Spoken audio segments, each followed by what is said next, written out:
So welcome back for session 6. So we're getting towards the end of the program. We've only got 2 more sessions after this particular one finishes. And today and through this week in the program, we're focusing on the idea of saying thank you, being grateful, being appreciative for everything that we have. And so we're going to focus on some of the things which are particularly connected with an ancient Greek word called Eucharisto, or in English, Eucharist. Eucharisto was the Greek way of saying, I thank you, I say thanks. And so it's come down in the life of a church as the word to describe what we're doing when we gather at the table of Jesus. And we're saying thank you because we're really glad to be alive, because we're really glad because of all God's blessings which we've received. We know from the rest of our lives that if we don't ever say thank you to people, even if we do appreciate them, if we don't say thank you, then kind of things get a bit more difficult between us. But we also know that if we say thank you, and if people say thank you to us for things that we're doing, it's not because we have to, but simply because we care about them, then saying thank you strengthens that relationship, makes it more joyful, makes it more robust, makes that it's going to last and deal with some of the times in life when things can get a bit tough. So here we are, we're going to be focusing in particularly at the Eucharist, and I'm going to be looking in a little bit to show you in a little bit more detail some of the items which you will be seeing on the altar during a Eucharist. Next week we'll be talking more about what the time of communion means as we share the sacred bread and the sacred wine. But today I want to focus more on the idea that we're gathering at the table, we're putting on a bit of a party because we're wanting to say thank you. And we're saying thank you for life. We're saying thank you for being part of this amazing universe and this beautiful world and here in this lovely valley and city. We're saying thank you for all the ways in which God has blessed us and our ancestors.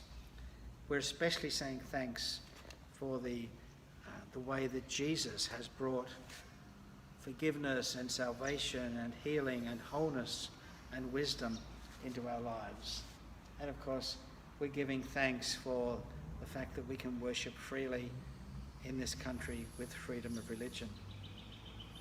It's also a good idea when we're coming to church to have our own little personal list of thank yous.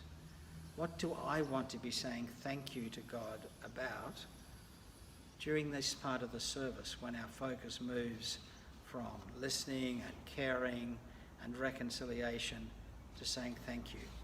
So make your own little list, even a list in your head, of one thing, at least one thing, that you want to be thankful to God for when you come to church on a Sunday and share in the Eucharist.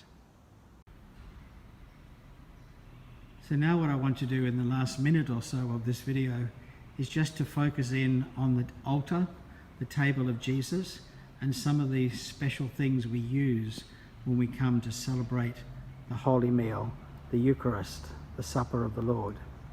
As you can see, we'll often have candles at the altar, not because we need candles, there's plenty of light, but because when we see candles, it says to us, hey, there's a party, this is something really special.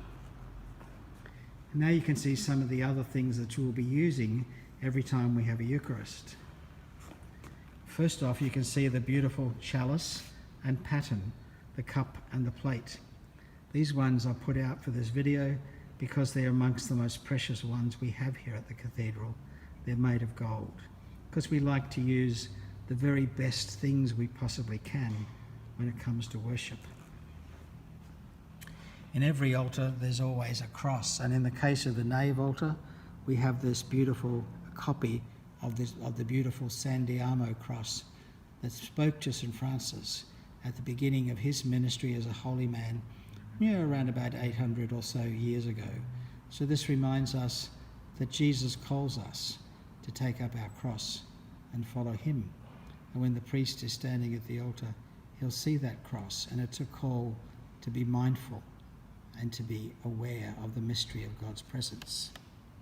Of course, we're going to take the bread and the wine. And we have some bread and wine here. The bread is unleavened bread. It doesn't have any yeast in it. And we break it up into little parts so that everybody, if possible, is sharing symbolically from the one piece of bread. And then, of course, we have some wine. In the olden days, wine was sort of like soft drink because water was often not very clean. So people drank wine and beer with everyday meals. So for us, it's more a case of wine as a symbol of celebration. A meal with wine is a meal with joy and celebration. So as we come to the Eucharist, we'll be taking the bread and the wine. We'll be giving thanks. We'll be breaking the bread and placing it on the special plate. We'll be pouring the wine into the chalice, into the gold cup, and we'll be giving thanks to God for everything that God has done for us and everything that God will do through us in the week ahead.